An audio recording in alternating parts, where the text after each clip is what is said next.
My cabin sat in a quiet valley by the Silverpine River, about 3 miles from the nearest paved road. I'd built it myself 15 years ago, a refuge from the chaos of city life, with cedar walls, solar panels, and a porch that overlooked the fog-draped hills every morning. I wasn't a recluse, but after retiring from state service, I wanted peace. What I didn't want was an HOA. But life, it seems, has a cruel sense of humor. 3 years ago, a developer bought the land north of me and built Silverpine Estates, a high-end neighborhood full of imported palm trees, matching mailboxes, and people who thought the wilderness was a backdrop for Instagram photos. And along with them came the inevitable, the Silverpine Homeowners Association. At first, I ignored them. Their rules didn't apply to me. My property was outside their jurisdiction.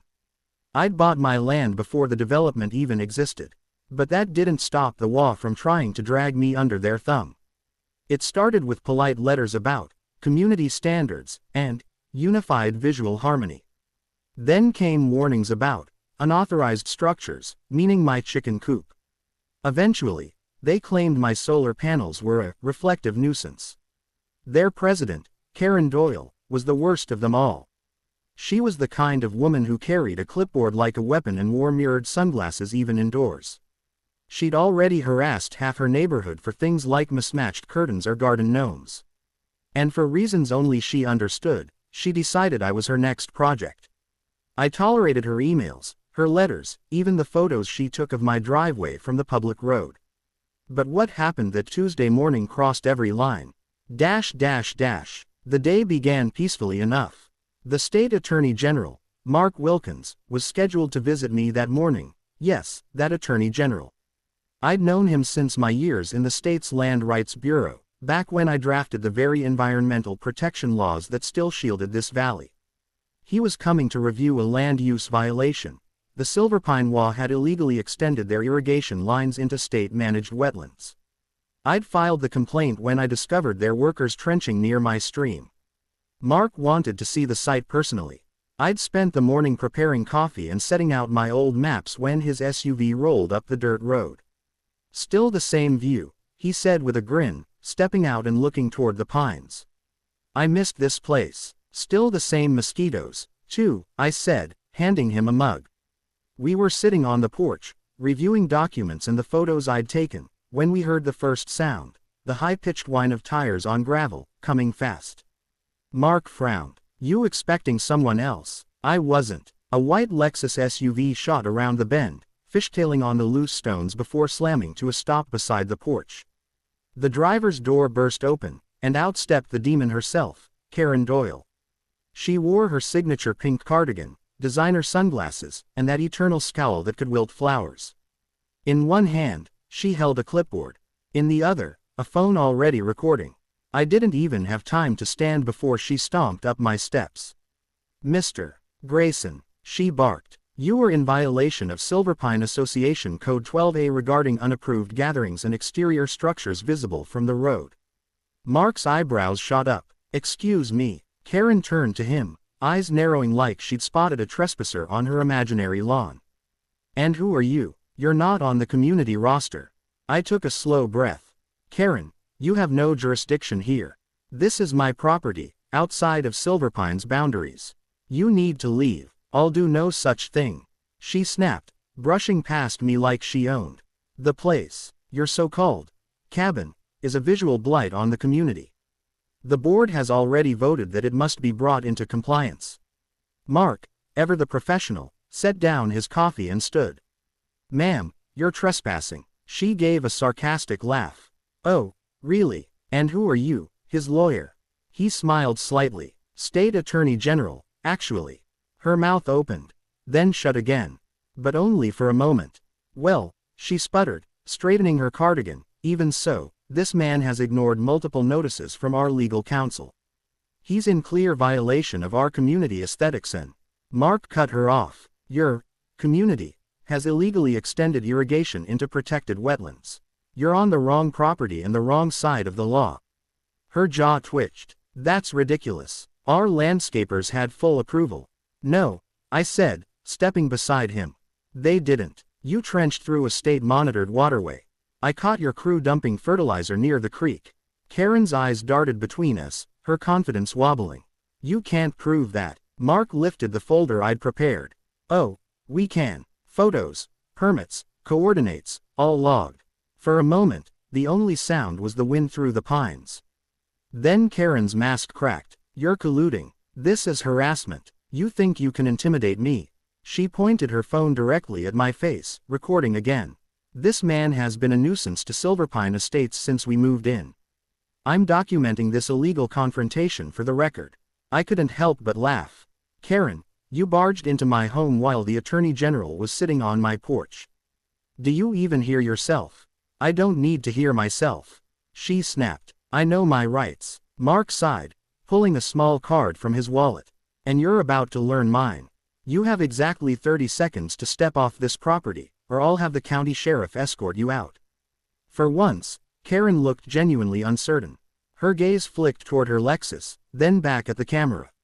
You can't threaten a citizen for enforcing community standards. Ma'am, Mark said patiently, your community standards end at your property line. You're standing on private land, without invitation. That's trespassing, and obstruction, since we're conducting an active state investigation. Karen's phone wavered. Investigation. That's right, he said. Into Silverpine's environmental violations. And based on what I've just witnessed, I may add harassment and unlawful entry to that list. Her face went pale, then flushed bright red. She stammered something incoherent before stomping back toward her SUV. This isn't over, she shouted, slamming the door. The HOA will have the final say. Mark watched her tear down the road, dust kicking up behind her. Charming woman, he muttered. Her personality's about as pleasant as her irrigation practices, I said. We went back to the table, but the incident left a crackle of tension in the air. Mark shook his head. You weren't exaggerating in your complaint. She's dangerous in her own petty way. Oh, she's worse when she's embarrassed, I warned him. And you just embarrassed her in front of a camera. He smiled. Then I look forward to seeing her explain that footage in court. I thought that would be the end of it. But Karen wasn't the type to accept humiliation quietly. By evening, the rumors started. Silverpine's Facebook page was suddenly full of posts claiming I'd threatened HOA officials and illegally hosted state agents. Someone posted a blurry screenshot of Karen's video, captioned, "Local squatter attacks HOA president." The next day, I found orange violation notices taped to my mailbox, my fence, even my truck. Each one carried the HOA's logo, though none had any legal authority. Then came the noise. Cars driving by at midnight, strangers taking photos of my property. It was harassment, pure and simple. I called Mark. Let them dig their hole, he said calmly. We're already moving forward with the environmental case. But if she crosses into criminal territory again, document everything. So I did. 3 days later, she crossed that line again. It was Friday afternoon when I caught the sound of digging. Down by the creek, 3 men in HOA branded shirts were trenching through the mud, right where the state had ordered them to stop. They had a small pump running, draining water into a plastic pipe that stretched back toward Silverpine Estates. I grabbed my phone, recording as I walked. You boys lost. One of them froze. We got orders from Ms. Doyle to stop.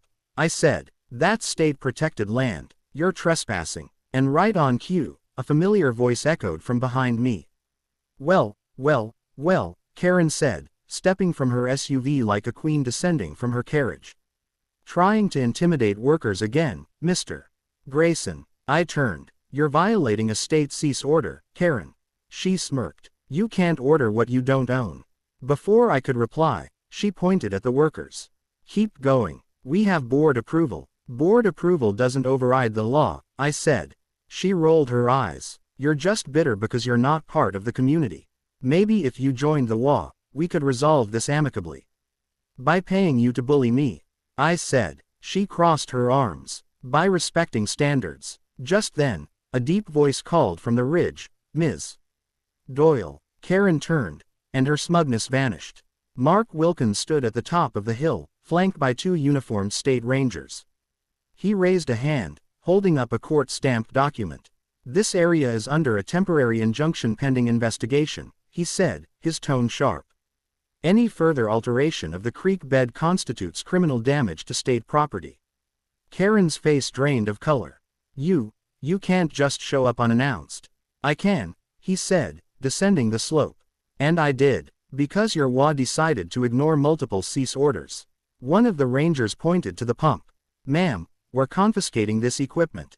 Karen sputtered. That's our irrigation system. You can't take that. Mark handed her the injunction. The court says otherwise. You and your board are now formally under investigation for environmental violations, trespassing, and harassment. Karen's clipboard slipped from her hand into the mud. The workers quickly shut down their machinery and backed away, clearly wanting no part in what came next.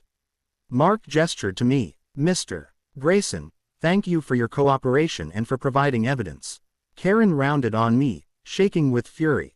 You set me up. I met her gaze. You set yourself up. She pointed a trembling finger. You'll regret this. I'll sue. Ma'am, one of the rangers interrupted gently, please step back. You're impeding an active investigation. Her voice cracked. This is my community. Mark looked at her calmly. Not anymore. Over the next few weeks, the case unfolded like wildfire. The HOA's irrigation project had caused runoff contamination that damaged local fish habitats. Several board members resigned once they realized the state was involved. Karen, predictably, tried to shift the blame, claiming she'd been misled by subordinates. The evidence told another story. Mark's office fined the Silverpine HOA $1.4 million in environmental damages. Their permit to manage shared utilities was revoked, and their wetlands access was permanently closed. Karen herself faced misdemeanor charges for trespassing and obstruction. When she tried to defend herself at the hearing, the judge didn't even let her finish before handing down a fine and community service order, cleaning public parks, ironically. The HOA replaced her with a new president, a quiet man who immediately sent me a written apology. 2 months later, Mark returned to my cabin for one last visit. The valley had gone back to its old rhythm, quiet, peaceful, alive with birds and the sound of the river. He looked around and smiled. You really did preserve something special here. Just wanted to keep it the way it's meant to be, I said. He chuckled. And you did it while teaching an entire HOA what happens when they pick the wrong fight. I raised my coffee cup. To natural justice. He clinked his against mine. To letting nature handle the Karens of the world. As the sun dipped behind the hills, I watched the last light touch the trees, golden and calm. For the first time in months, the valley was silent. No SUVs, no clipboards, no HOA letters taped to my gate. Just peace. And a faint, satisfied smile from the Attorney General sitting beside me, proof that sometimes the law really does work.